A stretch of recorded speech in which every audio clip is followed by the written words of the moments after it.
Good morning.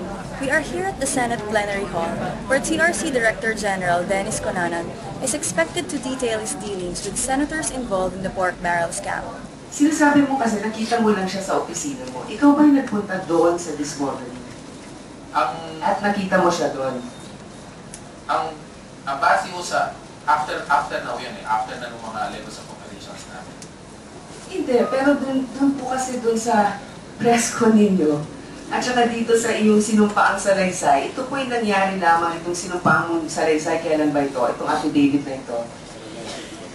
Feb 20. So, ibig sabihin within Feb 20, you met Jenny Napoles more than once, correct? But you only claim in your affidavit that you met her in your office. You didn't mention anything about Discovery unless I missed that. Actually, binanggit, Your Honor, una naman siguro doon. Binanggit ko nga na yung first na na-meet ko yung tao, yun yung binanggit ko sa affidavit. So, hindi ko naman kinukontra. So, bakit hindi mo sinabi na nagkita din kayo sa Discovery? Kung dun sa aligasyon, lalo-lalo na alam mo naman yung affidavit din ni Ben-Hur. At importante din ang masagot mo yun kung totoo bang nagpunta ka doon sa Discovery? Wala ko kasing allegations na gano'n sa affidavit na so, pumunta po kayo ng Discovery at nakita kayo doon ni JLF, ni Napoles? Nire-recollect ko nga namin yung situation. Dahil most likely may chance na may once na part ng inspection na ginagawa namin sa mga institutions na nag-implement.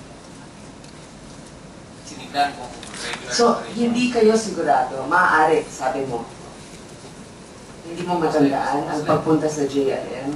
So, anong nangyari dun sa pera na sinasabi ni Ben-Hur Luy na naibigay daw dapat sa inyo, pero kinuha dun sa isang representative? Hindi mo natanggap yon? Your Honor, hindi po. Ibig niyo pong sabihin, kayo po ay pumasok sa CHED na hindi pa nakakatapos ng inyong undergrad. Tama po ba? Na-appoint po ako, Your Honor, at hindi ko po in-applyan yung posisyon at nabigla din po ako na doon ako dinala. Binanggit ko po yung sitwasyon ko at nakapagkonsulta po ako sa isang nasa education field.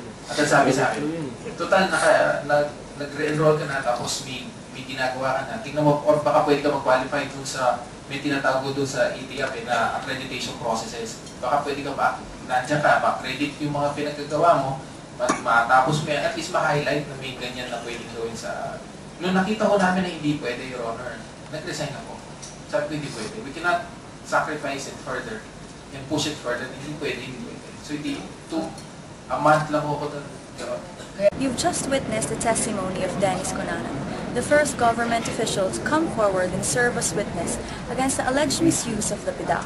This is Christine Sabilio of Inquirer.net.